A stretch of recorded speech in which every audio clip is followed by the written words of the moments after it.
तर कसे आहात मित्रांनो, मजेत ना? मी तुमचा सागर, माझ्या जय सागर ब्लॉग चॅनलमध्ये आपलं सर्वांचं स्वागत आहे. तर मागच्या वेळेस आपण दाखवली होती चिकन दम बिर्याणीची रेसिपी. तर ह्या वेळेस पण आपण नवीन घेऊन आलो आहे. तर ह्या वेळेस आपण आणले आहेत घरात कोळंबी, आणि कोळंबीची आपण आज भाजी करणार आहोत. तर त्या कोळंबीच्या भाजीची रेसिपी तुम्हाला दाखवतोय. तर आपण त्यासाठी आपण तयारी करून घेतलेली आहे, ते तुम्हाला मी दाखवतो.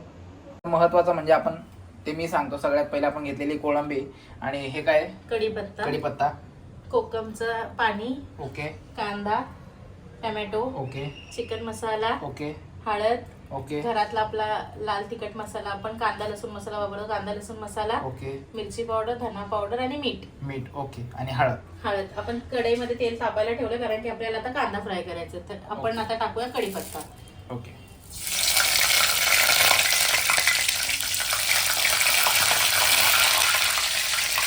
तेल जास्त गरम व्हायला.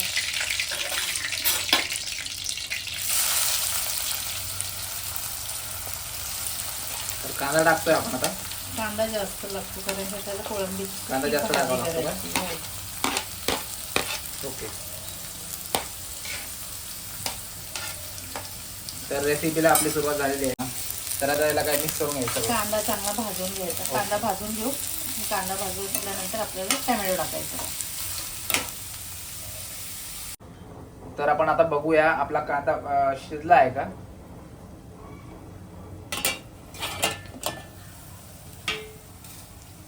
बऱ्यापैकी शिजलेला दिसतोय, बऱ्यापैकी झालाय वाटतं कांदा, आहे ना? थोडासा गुलाबी झालाय. आता ह्याच्यामध्ये आपण टोमॅटो टाकूया, म्हणजे टोमॅटो पण चांगले शिजतील. ओके. हे वेगवेगळे हे करावं लागतं, शिजवावं लागतंय. हा, म्हणजे टोमॅटो पटकन शिजतात, कांद्याला थोडा वेळ लागतो. मला असं वाटलं मिक्स करून शिजवत होते. मग आता ह्याला पण आपण थोडंसं शिजवून घेऊया, आणि मग त्याच्यानंतर आपल्याला ह्याच्यात टाकायचे सुके मसाले. ओके. सुके मसाले, ते मसाले काढले होते मग तेवाले. भाजीमध्ये कांदा जास्त टाकायचा, तेव्हाच ती टेस्ट येते. ओके. कांद्यामुळे जास्त भाजीला टेस्ट येते. आता हिला पण आपण ना शिजण्यासाठी ना ह्याच्यावरती एक झाकण ठेवूया, म्हणजे टोमॅटो पटकन शिजेल. आणि थोडंसं मीडियम गॅस करू, म्हणजे आपली मसाला तो जळणार नाही. अच्छा, मीडियम वर त्याला हे करावं लागतं. हा, मीडियम ठेवायचा आहे. बराच वेळ झाला, बऱ्यापैकी शिजलेला असेल तर बघूया आपण आता. खोलतोय आपण, प्लेट काढतोय. आणि आपण कांदा तर खूप मोठा टाकला होता, एवढसा दिसायला लागलाय. शिजल्यामुळे तो कांदा कमी होता. कमी होतो काय? अच्छा अच्छा, हे असं पण असते. आता एक टोमॅटो आपला थोडासा मस्त शिजलेला आहे. आपण याच्यामध्ये ना सुके मसाले टाकू. टोमॅटो पण मीडियम सारखे टाकले, ते बारीक दिसायला लागले. काही काही तर दिसेन असेच झाले. हा कांदा आपल्याला अजून शिजवायचा आहे, मसाला टाकून पण. नाही तर मसाला टाकून फक्त लगेच कोळंबी टाकली तर तो मसाला कच्चा कच्चा लागेल. ओके. हे आपण मसाले घेतले, हे आपण सगळे डायरेक्ट टाकू देऊ. अच्छा, मला वाटलं असं थोडे थोडे करून टाकतात. नाही, सगळे टाकले एक सगळे. ह्यांना पण चांगलं तेलामध्ये, या मसाल्यामध्ये मिक्स करून घ्यायचं. ओके. याला वरतून एक्स्ट्रा तेल वगैरे नाही टाकावं लागतं. नाही, तर तेलाची सुकी भाजी आहे ना, आपल्याला चपाती बरोबर खायची. ह्याच्यामध्ये इतकं तेल पण नको. जास्त तेल असेल तर ती खूप असं त्रास होईल ती. आता हा मसाला, आणि याच्यामध्ये आपण एक कोकमचं पाणी टाकूया. हा, ते मगाशी काढलं होतं. हा, नॉनव्हेज मध्ये असं नॉर्मली कोकम जातं. आपल्याकडे अख्खी कोकम नसल्यामुळे आपण कोकमचा हा रस टाकला. फिशचे जे प्रकार असतात त्याच्यात आपण म्हणजे कोकमच टाकतो का? हा, जसं ते वास वगैरे पण फिशचा जो येतो ना, तो मच्छीचा, तो जात नाही, म्हणजे जातो. आणि थोडंसं एक अशी आंबट तिखट मस्त टेस्ट येते. हा, सहसा मी बघितलं ते की त्याच्यामध्ये हेच असतात जास्त. आता हे आपण मसाला टाकलाय. आता हा मसाला ना आपण परत थोडासा शिजवून घेऊया. जेव्हा शिजेल ना, तिथे साईडला ना हा मसाला असं तेल सोडेल. जेव्हा तेल सोडेल त्यानंतर आपण आपली कोळंबी टाकू. सगळं म्हणजे प्रोसेस झाल्यानंतर हा, शेवटला कोळंबी टाकू, आणि मग कोळंबी टाकून थोडं शिजू. आपला मसाला मस्त शिजला पाहिजे. कोळंबी पटकन शिजते, त्याच्यामुळे कोळंबीला जास्त म्हणजे असं खूप वेळपासून शिजवलं तर ती अशी रब्बर सारखी नरम नरम लागते. त्याच्यामुळे पहिला मसाला मस्त शिजवून घेऊया. हा मसाला असाही दिसायला टेस्टी दिसतोय. हा मसाला आपण शिजू, आणि मग कोळंबी टाकून, कोळंबी टाकल्यावर आपल्याला थोडं 10 मिनिटं किती भारी दिसतं एकदम. तर आपण जसं भारी दिसतं तसं खायला पण खूप भारी लागणार आहे. हे बघा, हे तुम्ही बघू शकता. आता मसाला शिजतो बघ, तेल सोडते. नाही, आपली भाजी तेल सोडते. ह्याला अजून आपण मस्त शिजू देऊया. आणि मग त्याच्यात ही अशी भाजी आपण ह्याच्यामध्ये ना, तुम्ही अंडे वगैरे बॉईल करून टाकले किंवा अंड फोडून टाकलं म्हणजे सेम आपण हा मसाला तर आपण असाही Same खाऊ process, शकतो हा. मस्त. ह्याच्यामध्ये कोणतेही अंडे टाकले, शिजवलेला बटाटा तर टाकला असं तरी होईलच. भाजीच झाली एक हा, प्रकारची ही ती आपण basic चपाती सोबत अशी पण खाऊ बेस शकतो. मसाला झाला एक. बरं ठीक आहे, आपण त्याला आता शिजू देऊया. हम्म. तर आता आपण बराच वेळ त्याला हे दिलाय, वेळ दिलाय, तर झालं असेल, बघूया आपण. क्या बात आहे, खूप सुंदर असा त्याला कलर आलाय आता. आता हा मसाला शिजला आणि बघा तेल सगळं सोडलं. अच्छा, हा म्हणजे मगाची तेल दिसतच नव्हतं जास्त. आता त्यांनी ते तेल थोडं सगळं थोडं, side ला. हा बरोबर बरोबर. अच्छा, असं असतंय का ते? आता आपण याच्यामध्ये कोळंबी टाकू. ही कोळंबी आहे, छोटी कर्दी कोळंबी. आपण ओके. याला साफ करून धुवून आपण ही ठेवली. ती कोळंबी ती गोवंडी मार्केट वरून आणली होती. हा, आपण गोवंडी मार्केटमधून ही छोटी आणि मोठी कोळंबी आणली. मग ओके. आता आपण लवकरच एक पुलावचा रेसिपी ही दाखवूया. कोळंबीचे पण प्रकार असतात काय? मोठी हा, छोटी? ही छोटी मस्त लागते भाजीसाठी. मोठी कसं पुलाव, बिर्याणी. ओके. आपण आता या कोळंबीला मस्त त्याच्यामध्ये शिजवून घेऊ, मसाल्यामध्ये मिक्स करू.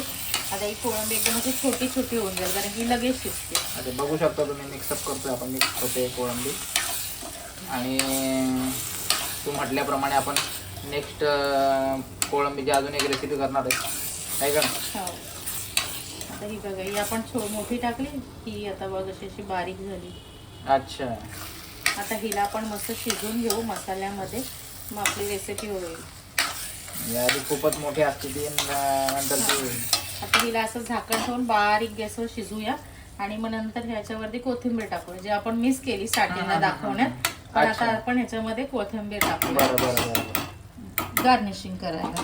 ओके तर आता हिला आपण बारीक गॅसवर होऊ देऊ. Okay okay. हे सारखं सारखं आपल्याला म्हणजे प्लेट टाकूनच हे करावं लागतं. वाफेवरती पटकन शिजतं ना, वाफेवरती छान शिजतं. फास्ट गॅसवरती काय ते पटकन जळून जाईल, पण वाफेवरती ते मस्त शिजल्यामुळे त्याला एक टेस्ट येते. आपण गॅस फास्ट केली, पटकन ते जळणार आणि ती टेस्ट पूर्ण खराब होऊन जाणार. बरं तर बरं. आपण हा छोटा मोठा गॅस आहे, पण आपण आपल्या ह्या छोट्या गॅसवरती याला शिफ्ट करू, कारण की इथे ही जळू म्हणजे लागली जास्त, नाही हा, पाहिजे. जास्त हे होतं. हाय फ्लेम आहे.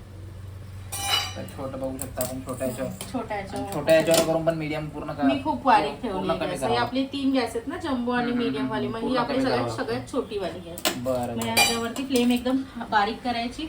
आता ही मस्त अशी वाफेवरती शिजली. ठीक आहे, चालेल ना. शिजल्यावरती आपण दाखवू. नक्कीच. तर फायनली आपण आता झाकण काढतोय ते याच्यावरचं. तर बघूया आपण आता.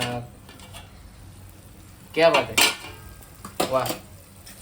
हे अजून पण तेल सोडतंय काय ते बुडबुडे? तो मग मसाल्याने चांगलं तेल हे केलं ना, आणि कोळंबीमध्ये पण तेल असतं. फिश मच्छीमध्ये ऑइल असतं. अच्छा, मच्छी. अच्छा, ते याच्यामधलं पण ते ऑइल सोडतं. हा, आता आपण याला गार्निश करूया कोथिंबीरने. क्या बात आहे.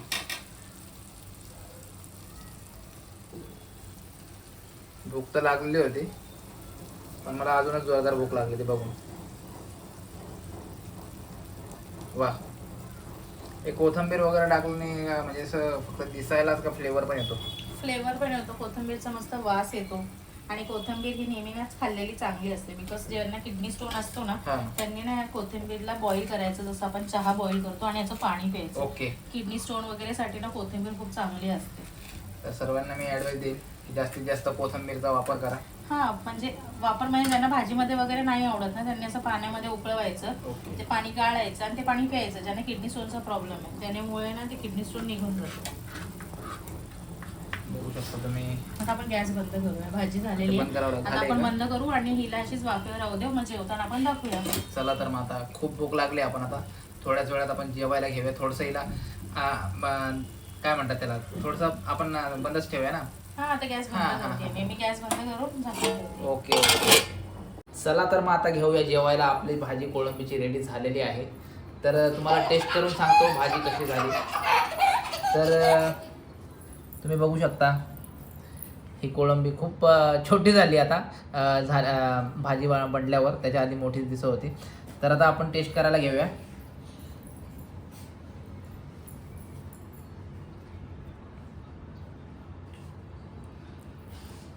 आता आपण घास घेतलेला आहे, बघूया कशी झाली आपली आजची कोळंबीची भाजी. वा, क्या बात. खूप छान भाजी झाली मित्रांनो आजची. एकच नंबर. चला तर मी आता सर्व जेवण खाऊन घेतो, सर्व जेवण संपवतो.